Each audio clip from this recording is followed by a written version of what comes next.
So of course, let's start with Neve Campbell as the Sydney character. That's the main reason why we're talking about this Scream update, because that's the big thing. Because we didn't know what direction they were going to go with the firing of Melissa Barrera and Jenna Ortega leaving, and a director saying goodbye. So we had no idea where this was going, no clue. But now we know that Neve Campbell is back. She's getting paid what she deserves, because there's no way she would have, come back and not get paid.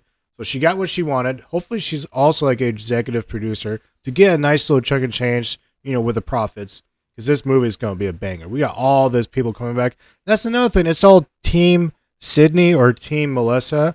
I'm over that. I'm not going to talk about that. I love them both. Why can't we just have them together? But yes, Sydney character. Love it. This gives us direction of where we're going to go next. But now we're going to wonder who else is going to be in this. Is her husband Mark, played by, what was it, Patrick Dempsey? Is he going to be back?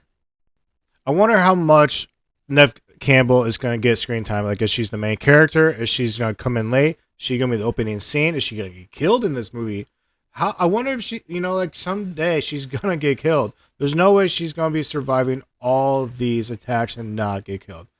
I will love it, but she needs to have a final send-off, a goodbye one of these days, and it's going to come soon. But another huge part of the reason why this is a big, massive news is Kevin Williamson, the writer and really the creator. This is his baby, but the writer of 1, 2, and 4. He didn't write 3 because he was off directing Teaching Mrs. Tingle. And no, I've not seen it. Maybe I'll watch it someday, but that's his only directing credit. So, but Spyglass, they really needed to do something to win back us fans, because they really screwed over Melissa. I really personally think so also. So they needed to do something. They needed to take care of Neve Campbell. I'm not cool how they did it before, but it sounds like they gave her the money. So she's back. Kevin Williamson's directing this. I think that was exactly what Spyglass needed to do. If not, they had to sell that. But well played, Spyglass. One thing I love about Scream 6 was the fact that it was in New York City. It left Woodsboro, the original place, and went to a big new city. Absolutely loved it and did a great job. Sydney, she's in Seattle. Now let's go from the East Coast always to the West Coast. Seattle, great city. I absolutely love Seattle. I could retire there. Please bring Scream 7 to Seattle. I cannot help but think about with Seattle, it's Fisherman Market. And of course, I know he did last summer, was on the East Coast, fishing, all that stuff. That's where you get the hook. Of course, the writer of I Know He Did Last Summer is Kevin Williamson. So you gotta think if they went to Seattle, they would add some of that hook element where that would be a dope kill with, Ghostface Killer with the hook. Oh.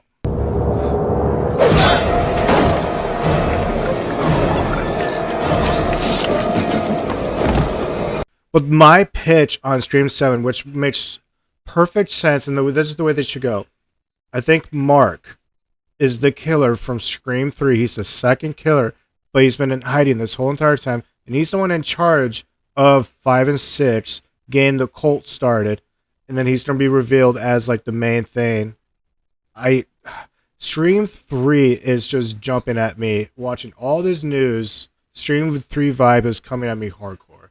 He would need a motive, and who knows what the motive could be, because they've done so many motives, but obsession. That's why he's married to Sydney and has kids with her. Imagine being obsessed with somebody and you got to marry them, live with them, have their kids. Yeah, that could be a nice twist and turn. And Sydney, she has her kids now. What age are they? Are they? Because when we watched the last movie, they were in strollers, so they're 1 or 2 years old. But they might have a chance of being like teenage, like 13, 14, 15, 16. Like imagine being like a freshman in high school and they're reliving through all this stuff.